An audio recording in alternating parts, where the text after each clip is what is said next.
que nos han transmitido un universo suyo muy particular y que tienen muchos elementos en común sus novelas, como tienen que tener las novelas de un escritor con un estilo propio, y es un universo que siempre nos traslada a un pasado que hasta la fecha siempre nos había llevado a leer novelas ambientadas en el siglo XIX, cerca de un ambiente que conoce muy bien Care, que ha retratado muy bien la Barcelona de un tiempo, y en esta ocasión nos lleva por primera vez lejos del territorio al que ella está más familiarizada, para llevarnos al Nueva York del siglo XIX.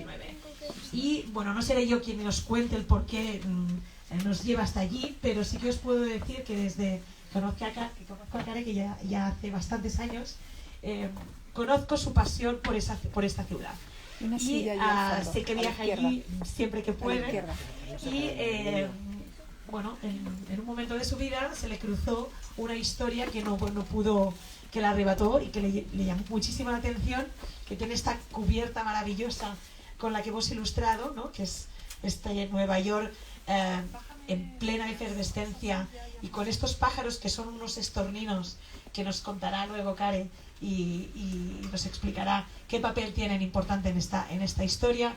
Y por tanto, más allá de este ambiente del Nueva York del 19, también vincularemos esta historia a la literatura anglosajona y a Shakespeare, que tiene también mucho que ver con estos estorninos y con estos personajes de ficción y realidad que nutren las páginas de una narración también muy especial por cómo está contada. Y esto también creo que será interesante que nos cuente un poco Care.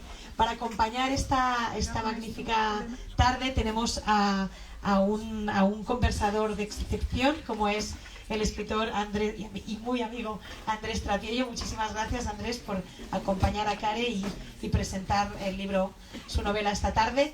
Así que yo no me dilato más. Espero que disfrutéis y disfrutaremos seguro mucho de esta conversación. Así que dejo la palabra a Andrés y nada, Care, muchísimas felicidades por esta novela. Que os sorprenderá mucho, estoy convencida.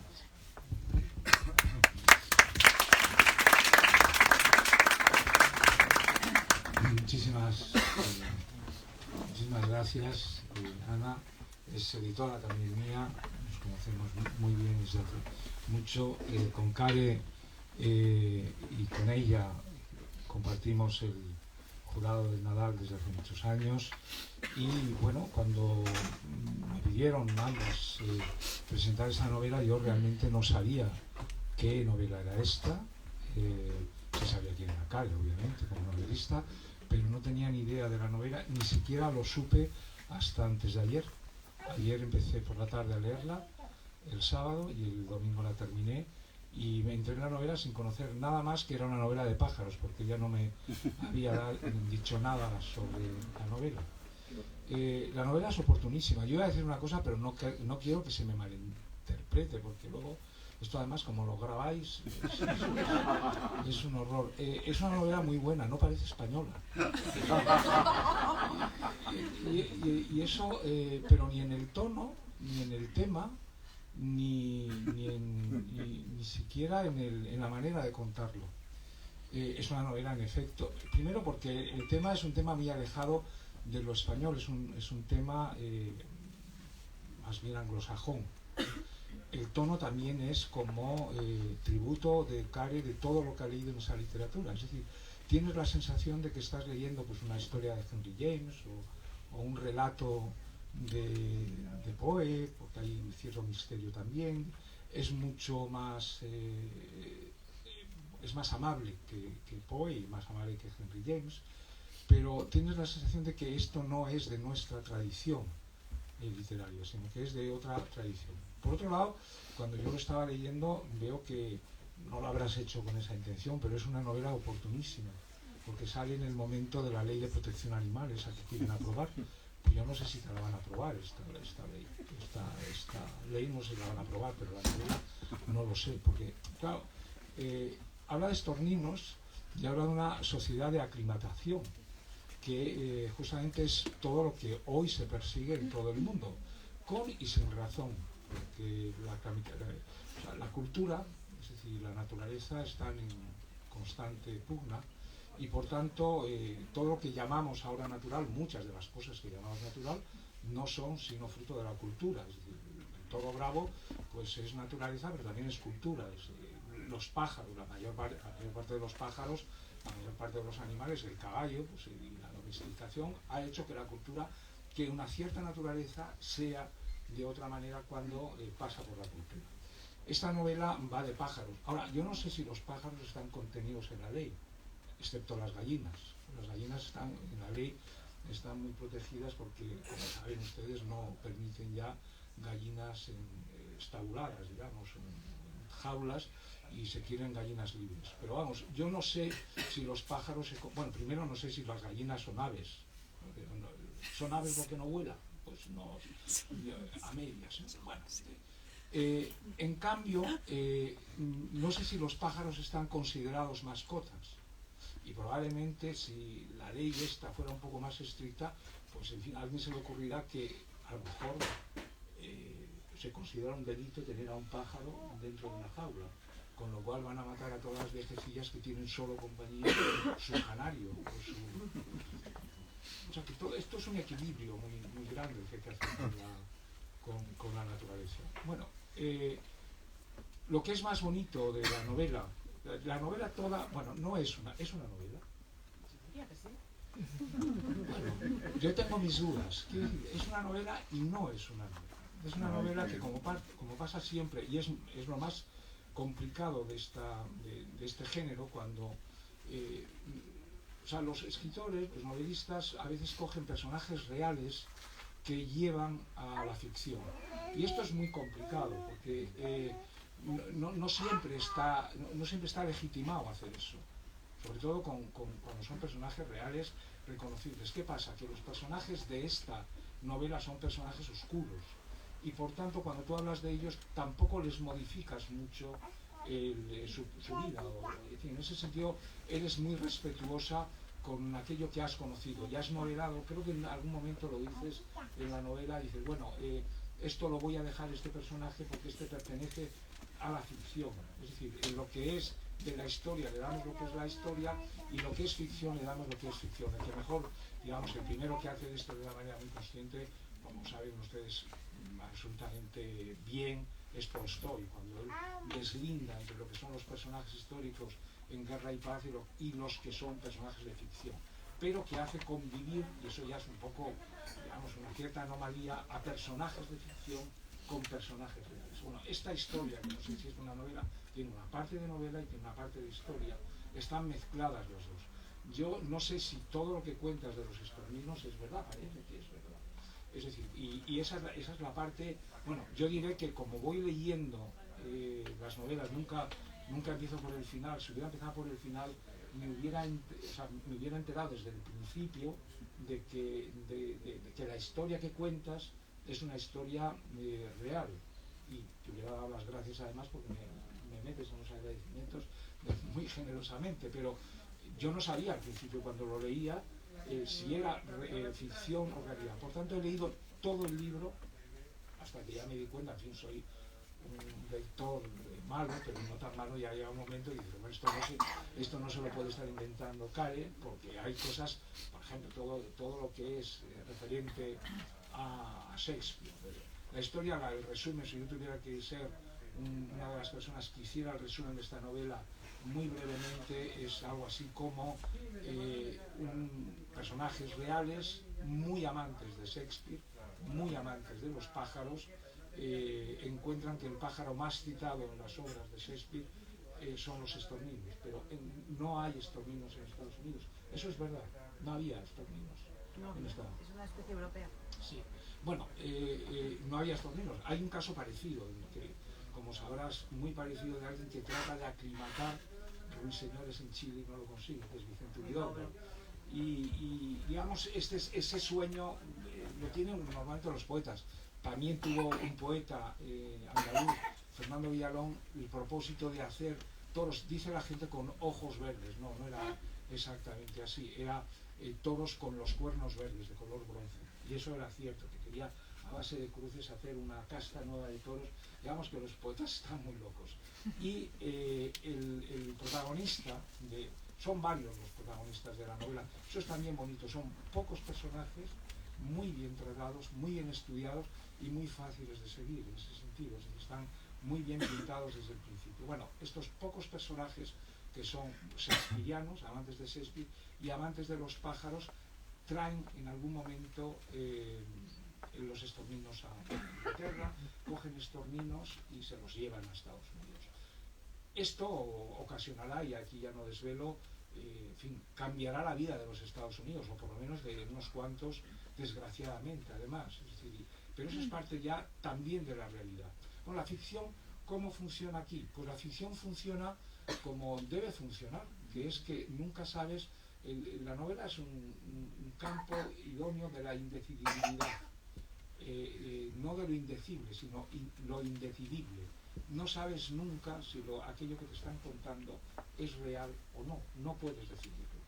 Y esto es en realidad parte del encantamiento. Cuanto más real es una historia, cuanto más verosímil es una historia, más real acaba siendo. Es decir, al contrario de lo que ocurre en la realidad, que no tiene sentido, nosotros no tenemos argumentos, las personas estamos hechas de un puro azar, pero el novelista eso no le vale.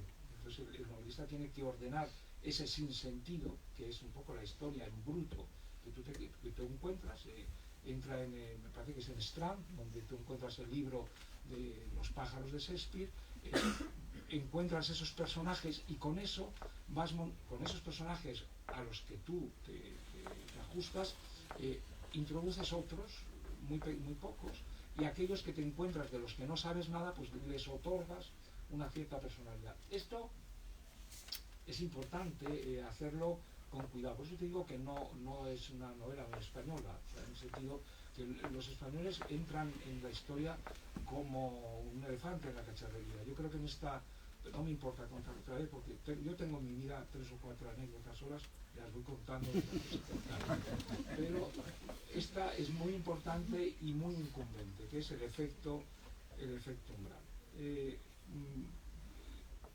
Paco Umbral publicó una novela que era también lo mismo que tú, pero en vez de ser estorninos era con falangistas en Salamanca. Y entonces él contaba, en esa novela que se llamaba no sé qué del César Visionario, contaba que en los primeros meses en Salamanca los estorninos falangistas hacían de las suyas, y entre ellos estaba Sánchez Mazas capitaneando aquellas racias contra el amigo de Unamuno, los protestantes, los liberales, los republicanos, y asesinando en las checas. Yo leí la novela y era una novela, pues como todas las de Umbral, pues, muy potente, así muy florida, muy barroca, y recuerdo que además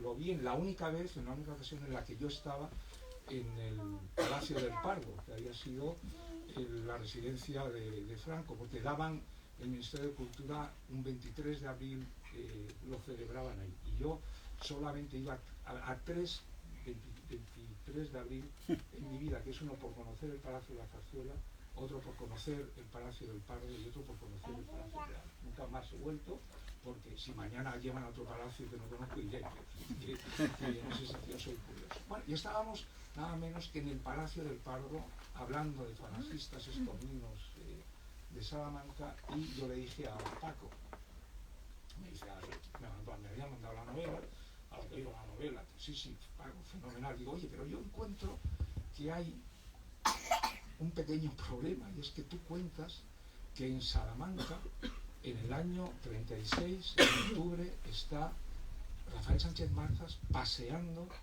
a republicanos, y es que es al revés. A Sánchez Mazas lo estaban paseando a él en ese mismo momento, refugiado en la Embajada de Chile y luego preso durante un año en un barco prisión de Barcelona. Que por tanto Sánchez Mazas no era victimario, sino víctima. Pero le dije, entonces él me estaba escuchando así un poco, y le dije, no tiene problemas, porque como tú sacarás una segunda o tercera edición, tú esto lo puedes cambiar de una manera muy fácil. Tú en vez de poner Sánchez Mazas, pones Sánchez Tazas, y todo funciona perfectamente. Es decir, que no, ya todo se está...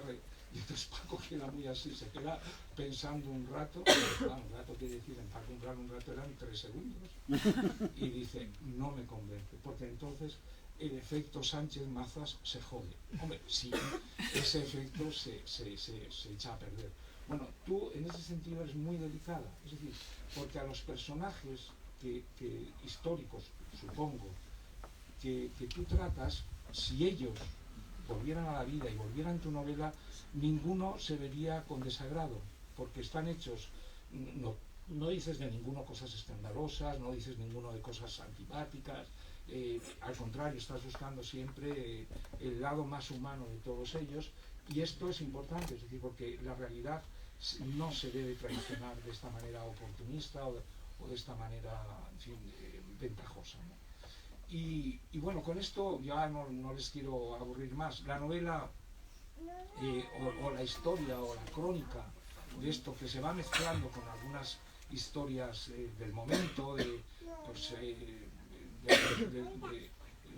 las primeras luchas feministas o sufragistas también aparecen, personajes que también son reales, son los comienzos de la prensa. Es decir, hay algo que está hecho con enorme delicadeza y con enorme pericia y con una lengua realmente poética. Se ve que Care es lectora de poesía, conoce muy bien la poesía, pero no la pone en primer término. Es decir, que hay algo, y ya con esto termino. Yo vivo vivo en Madrid, claro, pero tenemos una casa en la zona probablemente más rica desde el punto de vista de los ornitólogos, que es en Cáceres, es un pequeño territorio donde vienen ornitólogos de todo el mundo, generalmente personas ya jubiladas, con una cierta posición económica, porque no es una afición cara, y cara porque quiere decir que tienes que desplazarte, ir a casas rurales, a hoteles, pasar mucho tiempo, porque no es turismo de 2 días, sino es turismo de 15, 20 días, con unos prismáticos y la suerte de ver una especie, porque ellos van coleccionando especies que además no pueden probar, que las han visto. O sea, ellos es muy bonito los ornitólogos, les dan cuando nacen un álbum entero y van tachando lo que han visto. Y entonces, al final, pero claro, no pueden probar nunca. Yo he visto un herrerillo hay que creerles. Bueno, pues estos ornitólogos tienen algo que tu novela, tu historia transmite muy bien, que es la paciencia, la apacibilidad. Una novela enormemente apacible, es decir, que los amantes de los pájaros son muy especiales. Son un poco como los poetas, muy pacientes, muy observadores y sobre todo muy cuidadosos con el entorno. Al contrario que Paco Umbral, él entraba como un elefante en una cacharra. La novela gustó muchísimo. La novela, por supuesto, no cambió lo de Sánchez Mazas y gracias a eso ha vendido muchísimo. Si tú quieres vender mucho, no cambies ni hagas caso a amigos como yo. Bueno, enhorabuena. Yo les invito de verdad a leer la novela, que es una pura delicia. Y enhorabuena, Care, porque te ha salido una novela redonda.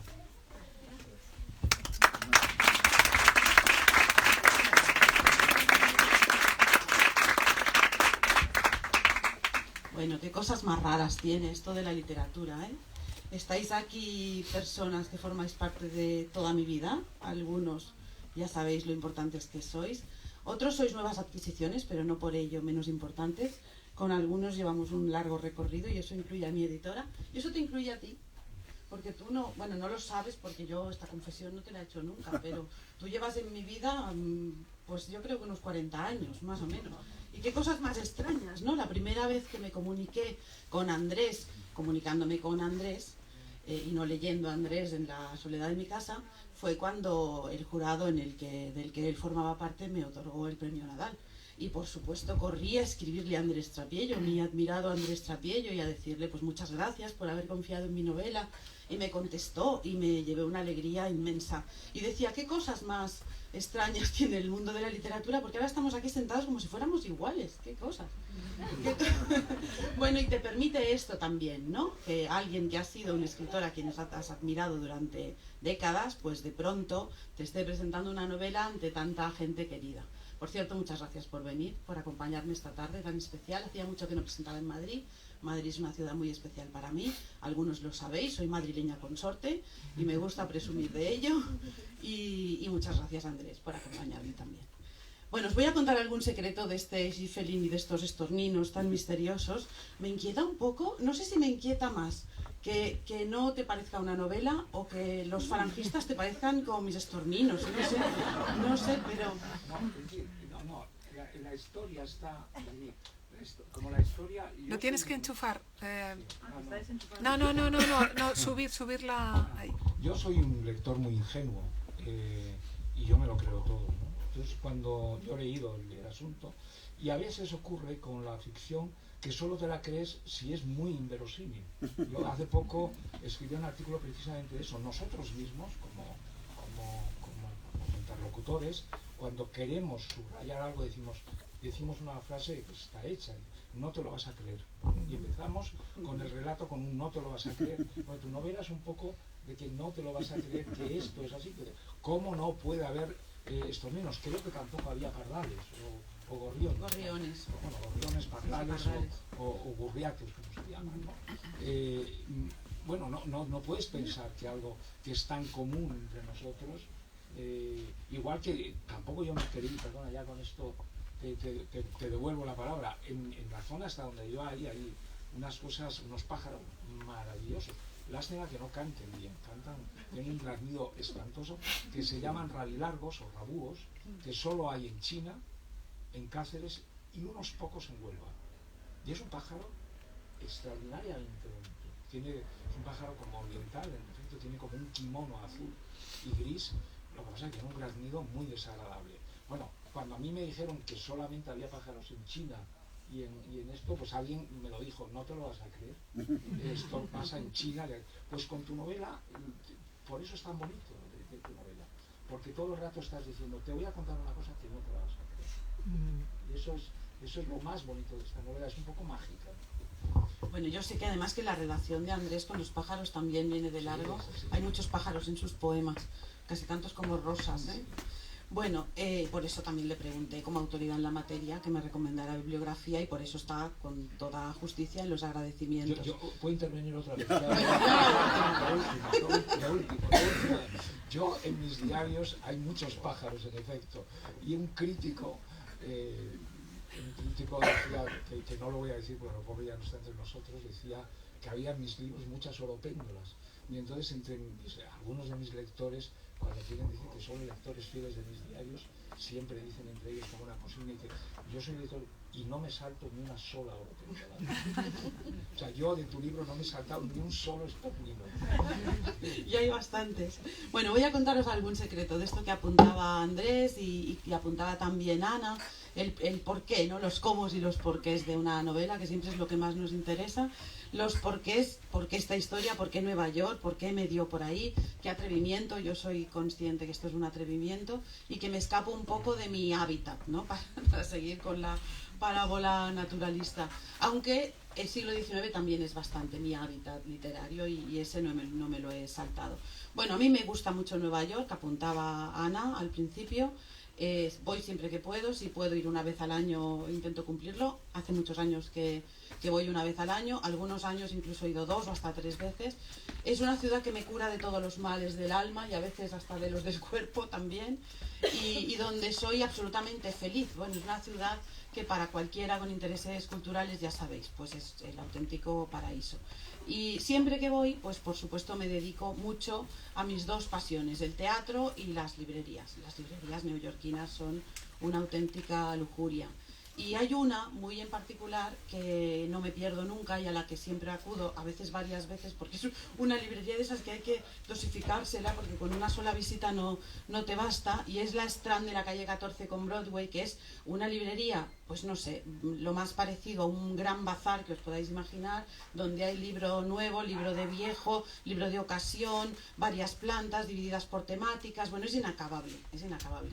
Y fue allí tienen muchas cosas que me gustan mucho, pero tienen un mostrador, una mesa grande, solo dedicada a libros raros, libros curiosos. Y yo siento debilidad por ese mostrador y voy siempre a ver qué hay allí y a hurgar. Y allí pues encontré un librito pequeño de un periodista inglés que se titulaba, el título ya era bastante provocativo, se titulaba ¿Por qué Shakespeare lo cambió todo? Y bueno, lo compré. En aquel momento no reparé en algo muy importante, y es que en la cubierta está el famoso retrato de Shakespeare de su First Folio, el único que parece que es el fidedigno, el que puede guardar algún parecido con la persona que fue Shakespeare, pero tenía un estornino en la cabeza. Yo en aquel momento no me di cuenta de ese detalle, no me di cuenta que tenía un pájaro en la cabeza Shakespeare y que era un estornino. Tampoco lo sabía porque yo debo confesaros, y quedaré muy mal ahora, igual ya no me querrás tanto, debo confesaros que yo antes de escribir esta novela de pájaros no sabía nada, nada, nunca me había detenido a mirarlos, nunca se me había ocurrido irme a ningún sitio. ¿Qué cosas, no? Yo me tengo por una persona sensible, ¿cómo podía estar tan equivocada? Bueno, pues nunca, y por supuesto no fui capaz de reconocer esa especie que tenía el Shakespeare de ese libro en la cabeza. Bueno, lo puse en una pila, pues como nos pasa a los lectores, que tenemos siempre tanto por leer, y ahí se quedó el libro. Yo creo que se quedó ahí casi 2 años. Y cuando fui a leerlo, pues descubrí un montón de anécdotas muy graciosas. Ese libro es pues cómo Shakespeare marcó una serie de cosas de nuestra contemporaneidad que ni sospechamos, y una de ellas era la historia de Eugene Schieffelin, que es mi protagonista. Y esa historia, bueno, pues me pasó justamente lo que estabas diciendo, Andrés, el no te lo vas a creer. Pues la leí y pensé, no es posible, esto es tan rocambolesco, no puede ser. Pues era un señor ornitólogo aficionado que nació en la Nueva York del primer tercio del siglo XIX, en 1827, muy aficionado a Shakespeare, parece ser, y tanto que decidió introducir en Nueva York todas las especies de pájaros que cita Shakespeare en su obra. Bueno, era una historia preciosa, pero catastrófica, porque ya hoy sabemos que eso no se puede hacer. Bueno, no dejaba de ser la historia de un excéntrico, porque este señor era un excéntrico rico que tenía tiempos y medios para hacer algo como esto que estoy diciendo, ¿no? Bueno, y que al parecer lo hizo, o por lo menos lo intentó. Intentó introducir en Estados Unidos todas las especies que nombra Shakespeare. No se sabe muy bien si eso es una leyenda o no, porque no hay ninguna prueba documental. Pero bueno, unos dicen que pudo hacerlo y otros dicen que no es cierto. Lo que sí es cierto es que introdujo el estornino. Formara o no parte de los pájaros shakespearianos, introdujo el estornino. Y está no solo demostrado con documentos de la Sociedad Americana de Aclimatación, que él mismo fundó, sino con una reseña larga en el New York Times que publicó justo el día después de la liberación, que fue el 6 de marzo de 1890. Él liberó 30 parejas de estorninos en Central Park. Se sabe además, que eso es muy bonito, que al cabo de unos meses, pues no recuerdo si eran 8 o 9, una pareja había anidado en el tejado del Museo de Historia Natural, que está justo en el parque, no puedo decir cerca del parque, está dentro del parque. Yo me imagino, claro, ahí en este tipo de imaginaciones nacen las novelas, ¿no? Pues yo me imaginaba a este señor, un señor de la buena sociedad neoyorquina. Cambia, Pues, por supuesto. Cambia el micro. ¿Cojo este? Sí. ¿Seguimos aquí? Sí, mucho mejor, sí, ya lo noto. Bueno, pues me imaginaba a este señor pudiente, un señor de la buena sociedad, a quien me imagino, no se conservan retratos, pero yo me lo imagino más bien enjuto, así un poco como lo digo en algún momento, ¿no? Como un escritor ruso del 19, con sus barbas y sus pelos, y subiéndose al tejado del Museo de Historia Natural, supongo que convenientemente atildado, porque ese señor no iría descuidado por la vida. Bueno, y esa imaginación, ese detalle, imaginarme a este señor subido, encaramado al tejado del Museo de Historia Natural, yo creo que fue lo que me decidió a escribir esta historia. Os confieso también que empecé por buscar a alguien que la hubiera escrito. Empecé por buscar una novela americana o inglesa sobre este tema y no me podía creer, en este caso era lo contrario de lo que has dicho, no me podía creer que ningún novelista americano o inglés, estadounidense o inglés, no hubiera escrito esta historia. De hecho, aprovecho desde aquí para regañarles mucho. ¿Cómo es posible que haya tenido que hacerlo yo? Pero, como comprenderéis, esto no podía quedarse sin su novela, no podía dejar de contar la historia de este Eugene Schieffelin, del que, para mi pasmo, cuando me puse a buscar información, no había nada. O había muy poco. Había alguna referencia de vez en cuando. Su familia, que era una familia pudiente, porque eran los fundadores de una empresa farmacéutica pionera, por tanto eran todos muy ricos. Él era el menor de 8 hermanos. Los 4 mayores dirigían la fábrica que montó el bisabuelo y la dirigían muy bien, hay que pensar, y con mucha solvencia. Él vivía de rentas. Él era un hombre que solo se dedicaba a sus cuestiones de alta sociedad, pertenecía a todos los clubes exclusivos de la ciudad, que hay muchísimos. Tenía una actividad muy escasa, a veces se le encuentra por ahí citado en algún acto de beneficencia. Su mujer parece que aparecía más en público, pero él muy poco, lo cual es curioso porque todos los varones de su familia, especialmente los mayores, que bueno, pues eran señores de importancia y debían de ejercer como tales, pues aparecen mucho en los papeles, salen mucho, tienen presencia en las reuniones municipales, forman parte de inauguraciones importantes. Él no aparece.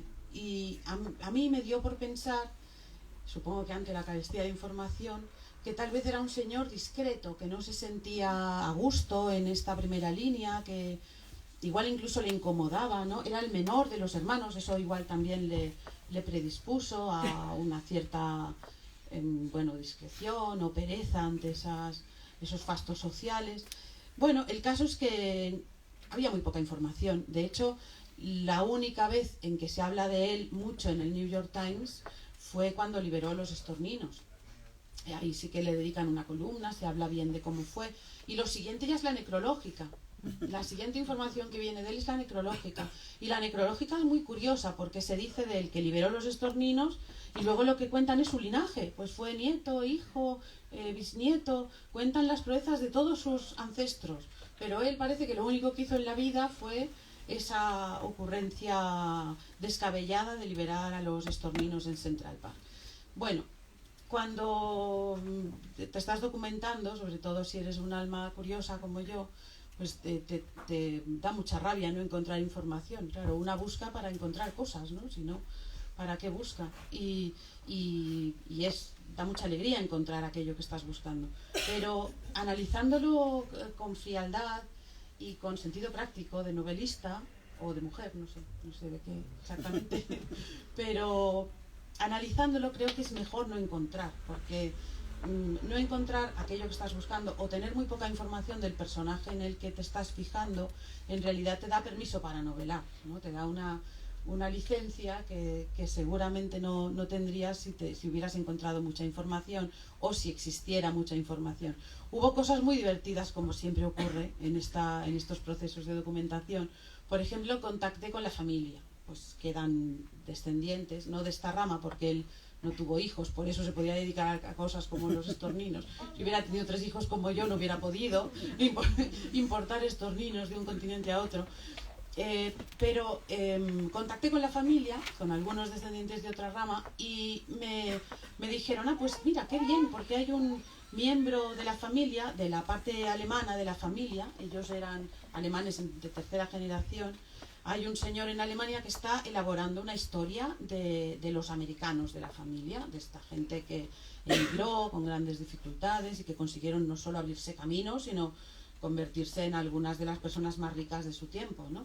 Y bueno, pues qué bien, te vamos a poner en contacto con este señor alemán que está elaborando una historia de los Schieffelin. Y yo, contentísima, escribí a este señor alemán y le pregunté, mire, yo estoy novelando la historia de Eugene, supongo que usted tiene mucha información.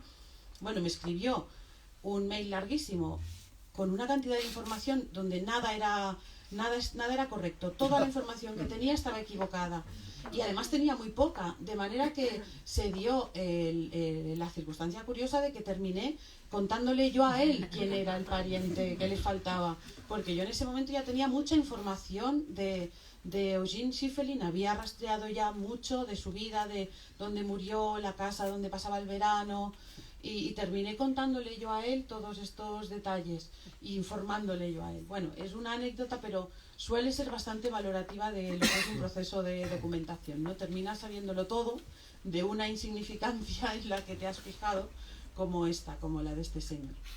Bueno, y os cuento también lo de Shakespeare, porque es muy simpático. Se duda mucho ya que realmente el aficionado a Shakespeare fuera él. No parece que le pegue mucho a un hombre como este, el ser tan shakespeariano, pero hay varias cosas yo creo que confluyen aquí. La primera es este espíritu de los señores pudientes de la sociedad, con más medios económicos, este espíritu que tenían como de filantropismo, ¿no? Ellos consideraban que le debían algo a la sociedad, sobre todo a la parte menos favorecida de su sociedad, y hacían cosas pues para favorecer a esta otra parte. Yo creo que hay que entender también a este señor y a todos los miembros de las sociedades de aclimatación, que hubo varias, en este sentido. Ellos eran absolutamente ignorantes de lo que estaban haciendo. No se debe introducir especies de un continente a otro. Vamos, hoy en día imaginad lo que nos preguntan cuando entramos en los Estados Unidos, ¿no? Aquellos cuestionarios: ¿lleva usted semillas? ¿Lleva usted vegetales? ¿Lleva usted animales? Bueno, no es posible porque se dañan los ecosistemas de un continente a otro, pero en aquel momento se desconocía todo esto. Ellos actuaban siguiendo una intención absolutamente filantrópica. Querían mejorar el mundo, y en las actas fundacionales de todas estas sociedades queda muy claro, se dice, ¿no?, que la finalidad de esta sociedad es introducir en América, la de la sociedad americana es divertidísima, todas aquellas especies animales o vegetales que puedan mejorar nuestro entorno y embellecerlo. Dicen una cosa así. Dices, bueno, qué cosas, qué inconsciencia o qué ignorancia. Con ese ideal trabajaban. Y en este caso se acababa de publicar un libro, que es este libro de Harting que tú también has citado, que se llamaba The Birds of Shakespeare, los pájaros de Shakespeare. Y este es un libro en el que ornitólogo inglés, los ornitólogos ingleses fundaron la ornitología, o por lo menos eso piensan ellos, pues un ornitólogo inglés había elaborado un trabajo muy pormenorizado, citando todas las especies de aves que cita Shakespeare en su obra, con las procedencias, dónde las cita, cuál es el verso concreto donde se cita ese pájaro y de qué manera. Entonces él, bueno, pues las cuenta, son 54 especies, establece un orden, pues las que más cita son los cuervos, luego están los búhos y lechuzas, que en inglés comparten la misma palabra, owl, por tanto son muchos más, si los separamos no son tantos, ¿no? Bueno, él establece un ranking, y es curioso porque hay algunas a las que Shakespeare solo nombra una sola vez, y una de estas es el estornino. El estornino solo aparece nombrado en Enrique IV, en la primera parte de Enrique IV, y en un verso y medio. O sea, en realidad es muy breve, y además muy de pasada. Aparece nombrado porque el estornino tiene la capacidad de reproducir la voz humana, y hay un personaje que quiere fastidiar a otro y le dice que le va a regalar un estornino que repita el nombre de su enemigo. El estornino, como las urracas, ¿no?, tiene la capacidad de reproducir la voz humana. Bueno, es una mención absolutamente anecdótica. De hecho, el ornitólogo que hace este libro llega a decir que Shakespeare no ha visto en su vida un estornino. O sea, que lo ha puesto allí porque ha leído a Plinio, y Plinio también habla de la capacidad de los estorninos. Bueno, es muy gracioso porque el éxito de los estorninos en Estados Unidos fue brutal. Este señor consiguió introducir los estorninos no solo anidaron en el tejado del Museo de Historia Natural, sino que se reprodujeron muchísimo, en ese sentido fue muy exitoso. Se sabe en qué momento cruzaron el Mississippi, bueno, se sabe todo, se sabe cuándo ocuparon todo Central Park, cuándo llegaron a Brooklyn, cuándo cruzaron el Mississippi, cuándo llegaron a América del Sur, es decir que es un proceso que se ha ido siguiendo. Hoy día hay miles de millones, hasta el punto que Estados Unidos gasta cientos de dólares todos los años en eliminar, yo creo que cientos de miles no tanto, pero cientos sí, de dólares en eliminar estorninos. Y hay brigadas que trabajan para el gobierno dedicadas solo a eliminar estorninos. Se ha inventado un veneno especial para eliminarlos, vamos, es un problema nacional. Y todo esto lo ocasionó un versito y medio de Enrique IV de Shakespeare, ¿no? que es como gracioso imaginarlo, de ahí que esto estuviera en ese libro donde empezó todo, que se llama, os recuerdo, Cómo Shakespeare lo cambió todo. Pues ese verso mínimo fue el que dio lugar a esta locura. Bueno, los autores explicamos fatal nuestras obras. Yo no sé si tú tienes esa impresión. Yo creo que nos explicamos fatal. El capitulillo que fue, es fascinante. El capitulillo donde Care cuenta, el capitulillo donde cuenta todo esto de lo de Shakespeare porque yo antes he dicho el que más citaba de estorninos, no el que menos citaba, y sale también, claro, Shakespeare sí sabe de cosas, o sea, de pájaros sí sabe, o sea, los cuervos obviamente, pero también la alondra o el ruiseñor, ¿se acuerdan en la escena de Romeo y Julieta que oye cantar depende, porque si es de noche todavía canta el ruiseñor, pero si está amaneciendo solo puede ser la alondra, ¿no? Entonces es lo que marca la diferencia entre la noche y el día, es si canta el ruiseñor es de noche, si empieza a cantar la alondra es porque ya es de día y el ruiseñor. Todo ese capítulo de Shakespeare es muy bonito realmente. Luego también hay de los shakespearianos, hay mucho humor que me ha recordado al humor de Carlos Pujol, que ha sido común, que él era un hombre también muy anglófilo y con un humor muy fino. Y entonces Care hace una crítica de los locos estos shakespearianos, no solamente de los locos ornitólogos, ¿no? Sino de los locos de estos filólogos que lo saben todo y normalmente casi todo equivocado, ¿no? No sirve absolutamente de nada saber si Shakespeare citó una vez o dos un pájaro, ¿no? De eso no se conduce nada, ¿no? Entonces aparecen, bueno, da igual, aparecen en la novela en sueños Shakespeare y otros personajes. Esto también hace que la novela tenga una dimensión muy Edgar Allan Poe, un poco mágica y misteriosa. Lo has contado divinamente, la novela, y bueno, que si quieren preguntar. Bueno, si alguien quiere intervenir, por supuesto estáis invitadísimos. Yo voy a aclarar esto que he dicho antes, porque deben de estar pensando, esta chica está loca, ¿no? Si ha dicho que no sabía nada de pájaros y ha escrito una novela sobre pájaros. Bueno, fue una de las... Cuando tropecé con la historia y pensé, no, nadie la ha escrito, voy a escribirla yo, qué locura, cómo voy a escribir esto. Una de las cosas que pensé es, bueno, la primera fue, no soy ni inglesa ni americana, tendré legitimidad para contar esto. Bueno, me respondí rápido a esto. Yo creo que el amor por una ciudad ya te legitima lo suficiente, ¿no? Yo quiero mucho Nueva York, la conozco, la empiezo a conocer y eso ya me di permiso. Pero claro, la siguiente pregunta era, ¿cómo voy a escribir yo una novela de pájaros? Si yo de pájaros solo sé que vuelan y no me he fijado nunca. Bueno, es curioso porque hay veces que las historias no sé, te llevan a algunas zonas como por intuición, ¿no? Es verdad que yo no sabía nada de pájaros, pero intuía que me iba a apasionar el mundo de la ornitología. No penséis que me he vuelto una ornitóloga experta, ¿eh? No, soy una aficionada entusiasta, soy una aficionada entusiasta. Pero claro, lo primero que hice fue buscar un ornitólogo. No había ornitólogos en mi vida. ¿Hay ornitólogos en vuestra vida? Debe haber. En la vida, claro, en la tuya no me cabe ninguna duda. En la vida de todas las personas debería haber por lo menos un ornitólogo, porque cambian completamente la manera de ver las cosas. Bueno, yo empecé a buscar ornitólogos con una cierta desesperación una amiga librera me contactó con una ornitóloga que me contactó con el gran ornitólogo, y así llegué a Jordi Sargatal. Jordi Sargatal es una eminencia en ornitología, una eminencia, vamos a subrayarlo y a ponerlo en mayúsculas, pero además es una de las personas más generosas que he conocido en mi vida. Le tuve achicharrado a preguntas durante todo el tiempo que duró la escritura, le preguntaba cosas extrañísimas, que a él yo pensaba me va a mandar a la mierda, porque de verdad que me lo merecía, pero todo lo contrario, siempre me decía que le divertían mucho mis preguntas, me ayudó muchísimo, me llevó a ver estorninos, a una azotea de Figueras.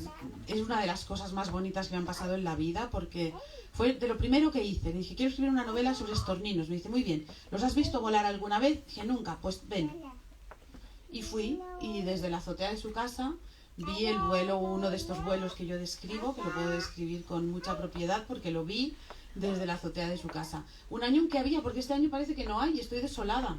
Parece que este año no hay dormidas de estorninos. Vuelan al anochecer, por tanto, por eso vuelan cuando se van a dormir, cuando se acuestan. Yo te voy a contar una cosa de estorninos, quizás no sepas. Yo tenía que al final no lo puse, para uno de los tomos de mi diario se iba a llamar El canto del estornino, porque el estornino, que imita la voz de los humanos, pero también imita la voz de los pájaros, como el mirlo, como la urraca. Y el estornino imita muy bien, si tiene de quién aprender, al ruiseñor. Y es muy difícil distinguir si quien canta es un estornino o un ruiseñor. Y eso me parecía muy bonito, o sea, porque eso va un poco contra la originalidad de la obra de arte. Es decir, ¿quién es el original? Si a ti te emociona el canto del pájaro, ¿qué más da quién cante? Si es estornino o ruiseñor. Ahí lo ves.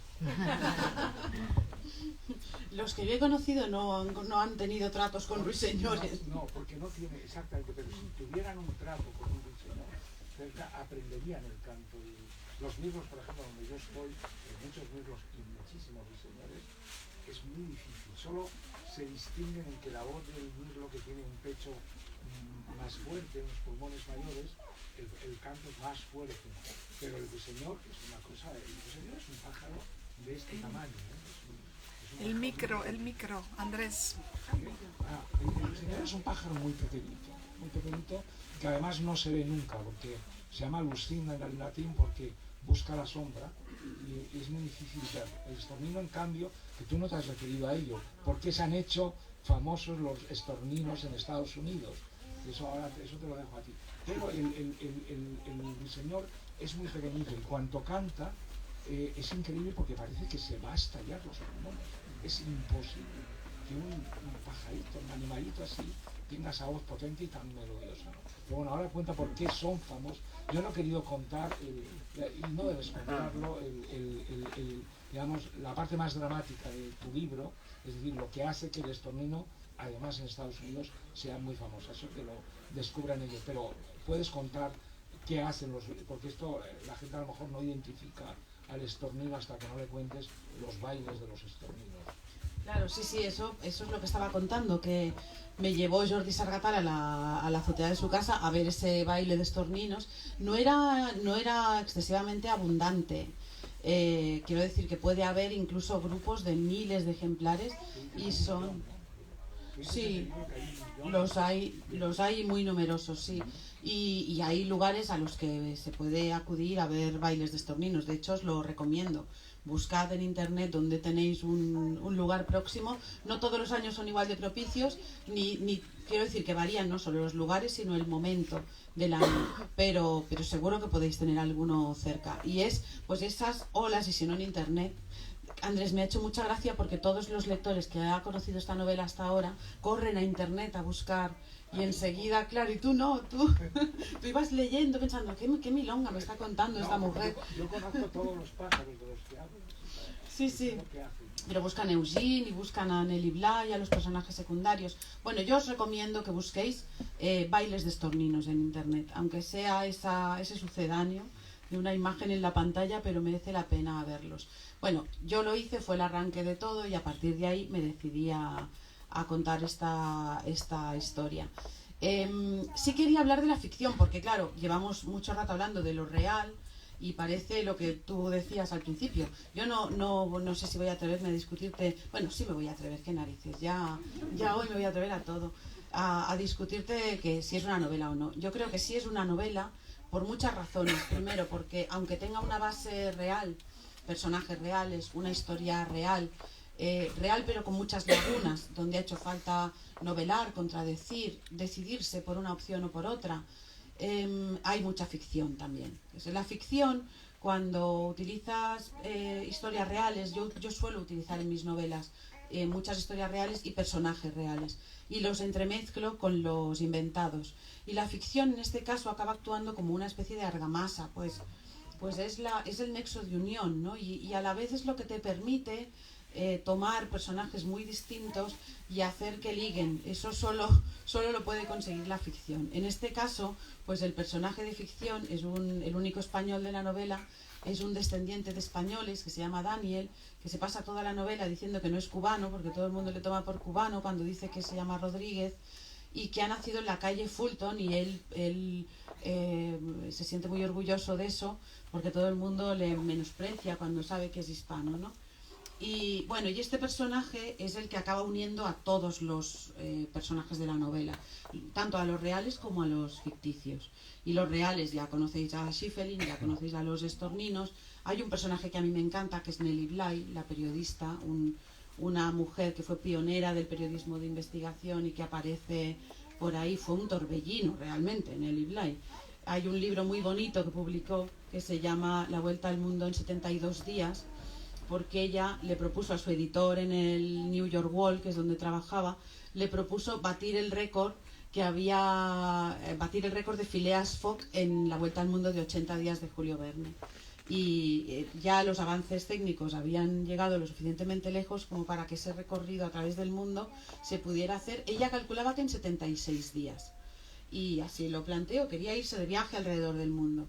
Eso ella lo escribió, hay un libro publicado, no recuerdo ahora editado por quién, que se llama así, La Vuelta al Mundo en 72 días. Lo hizo no en 76, sino en 72.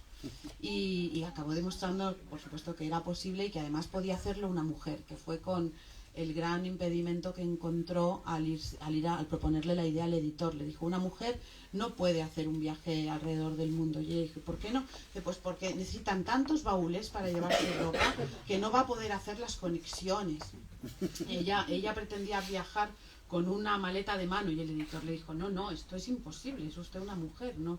Y necesita protección, vamos. Y ella se enfrentó a todo esto y lo hizo. Es una mujer portentosa de la que pues se sabe muy poco, desde luego aquí poquísimo, y que yo he convertido en uno de los personajes secundarios de esta historia, porque además coincide plenamente cronológicamente, y era muy tentador pues acabar metiéndola en esta historia neoyorquina, siendo ella tan neoyorquina. Y además llegó la vuelta, su regreso a Nueva York después de toda esta vuelta al mundo, de esta aventura, este periplo, fue un mes después de la introducción de los estorninos. Digo, es que esto no puede desaprovecharse. Hay ciertas cosas que una encuentra al leer que no pueden desaprovecharse. ¿Y te he contado lo que tú querías que contara? No lo cuento. No lo cuento. Ah, pues ya está. Entonces ya he terminado. No sé si alguien quiere intervenir. No, yo solamente quería daros las gracias, Care, Andrés y Ana, ¿no? Por esta presentación, por estar aquí esta tarde, y a tanta gente que ha venido a escucharos. A mí me gustaría que leyeras algo, porque siempre...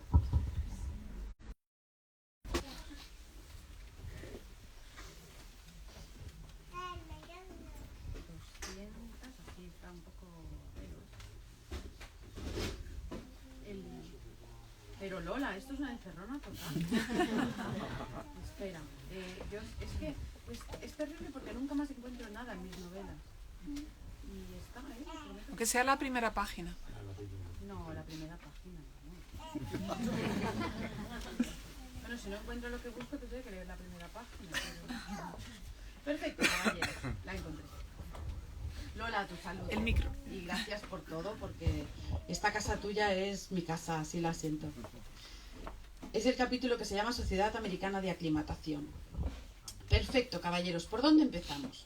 Estamos en la nueva casa de los Schifferin en la avenida Madison. Alrededor de la mesa del jardín, bajo un sol desleído, se sientan 9 caballeros ricos y elegantes, unidos por su complacencia y su afán de mejorar el mundo. Albert Edwards, William Clark, Joseph Westerfield, Joshua Ludlow, todos viejos conocidos, medio parientes, colegas, iguales. Son los miembros fundadores de la nueva Sociedad Americana de Aclimatación, un capricho de Eugene Schiffelin, que tras llegar de Europa con un cargamento de gorriones y liberarlos como un aficionado, ha decidido tomarse las cosas un poco más en serio. Sobre la mesa reposan grandes vasos de limonada recién exprimida y el acta fundacional de la sociedad con la tinta aún fresca, donde se afirma que persiguen la introducción de aquellas especies animales o vegetales que puedan resultar útiles, bellas o interesantes. La Sociedad Americana de Aclimatación llega con un cándido retraso. Ya en Europa, la aclimatación declina elegantemente, lo mismo que sus seguidores, quienes creyeron en ella hace 50 años, en lugares tan civilizados como París, Madrid o Londres, han terminado por aceptar que tal vez no era buena idea, que acaso las especies animales y vegetales deben quedarse donde están. Los conejos australianos, de los que tanto se vanaglorian, son hoy un dolor de cabeza. Antes de comenzar la reunión, Eugene Schiffelin les ha mostrado a sus amigos y colegas un libro recién aparecido en Inglaterra, Los pájaros de Shakespeare. Deja el libro sobre la mesa y repite la pregunta. ¿Por dónde empezamos, caballeros? Nadie sabe qué decir. ¿Animales o plantas? ¿Alguna sugerencia? Alguien propone que constituyan una comisión de mamíferos y otra de peces. ¿Y qué hay de los pájaros? Sí, claro, también una de pájaros. Se habla de las ballenas del acuarium. A alguno le parecería bien invertir varios centenares de dólares en comprar cetáceos para que los neoyorquinos los admiren en sus grandes peceras. Alguien dice que las peceras dan disgustos, porque se rompen. Mejor apuntar a objetivos más elevados. Pájaros. Sí, eso. Hablemos de pájaros. Son un símbolo de la belleza, de la sutileza. No necesitan piscinas y son de un tamaño manejable. A nadie le disgustan los pájaros. Se valoran diferentes especies. Pinzones ingleses, gorriones de Java, alondras, faisanes. Schiffelin niega con la cabeza con la vista puesta en la superficie de la mesa. Yo pienso que nuestra sociedad debería comenzar con algo más llamativo, dice Westerfield. Ambicioso, puntualiza Edwards. Muy bien, tercia alguno. ¿Qué sugieren ustedes? Schiffelin no ha traído una propuesta concreta. Esperaba que sus colegas tuvieran una participación más activa en la reunión. De pronto, repara en el libro de Harting y exclama, presa del entusiasmo, introduzcamos en la ciudad todos los pájaros nombrados por Shakespeare en sus obras. Los otros parecen despertar de un letargo. La idea es hermosa, desde luego, bellísima, y no solo eso, tiene otras virtudes. Les hace parecer más cultos y refinados de lo que son. Es la idea de un grupo de caballeros con intereses elevados. Schiffelin ve sus rostros de aprobación y se apresura a añadir, aquí está todo, señala el trabajo de Harting. Son 54 especies, algunas muy presentes, otras no tanto. La idea, para debemos empezar con los más nombrados, los cuervos, por ejemplo, o los búhos. La idea no es bien recibida. Me opongo a los búhos, dice Edwards. Shakespeare los odiaba. No tiene sentido introducir en nuestro país especies que el genio hubiera querido erradicar del suyo. ¿En qué se basa para decir que Shakespeare odiaba a los búhos?, protesta otro. Búhos y lechuzas, aclara Edwards, escribió horrores de las estrigiformes. ¿No lo sabe usted? Dijo que las brujas usaban alas de lechuza para cocinar sus pócimas. Estaba convencido de que los búhos anuncian la muerte y atraen las desgracias. Las llamaba criaturas fatales. Lady Macbeth oye chillar a una lechuza mientras comete su asesinato. Ricardo III las oye también y las interpreta como signos de la muerte. Yo voto por expulsar a los búhos y las lechuzas de nuestros planes, como el propio Shakespeare hubiera querido que hiciéramos. Todos quedan impresionados con los conocimientos de Edward sobre el asunto. Pero todo eso, amigo mío, son supersticiones de gente ignorante, se atreve a decir Clark, a lo que Edward salta de inmediato. ¿Acaso está usted llamando ignorante y supersticioso al gran Shakespeare? Se instala entre ellos un silencio acusador. ¿Y si lo hacemos por orden alfabético?, interviene Schiffelin para tratar de calmar los ánimos. En ese caso deberíamos empezar por el busardo, una especie de aguilucho, aunque está el problema de que Shakespeare solo lo mencionó 2 veces. ¿Y cuál sería el siguiente? El gallo lira, 7 menciones. Schiffelin consulta los índices de Harting, deliciosamente prolijos. ¿Ese orden se basa en los nombres en latín? No, señor, en inglés. No apruebo el criterio. Deberíamos utilizar los nombres de Linneo. Es lo correcto, dadas las circunstancias. Somos una sociedad científica. No todos comparten la misma opinión sobre las circunstancias, pero les gusta la idea de incluir latines en sus decisiones. Todo esto de los nombres de los pájaros es un tremendo embrollo que no han previsto. En ese caso, continúa Schiffelin, Los primeros deberían ser el accipiter gentilis y la lauda arvensis, es decir, el azor y la alondra. La alondra estaría muy bien, tiene un canto hermoso, pero lo del azor, opina Westerfield, se quedan pensativos, los azores no despiertan simpatías, el orden de Linneo tampoco sirve, no parecen avanzar hacia ninguna parte. Es una gran empresa, señores, nos llevará años completarla, dice Clark. Lo digo para que lo tengamos en cuenta. Cierto, observa Schiffelin, pero los objetivos a largo plazo imprimen seriedad a nuestros planes, ¿no les parece? Está bien quedar por gente ambiciosa y constante. Qué bueno.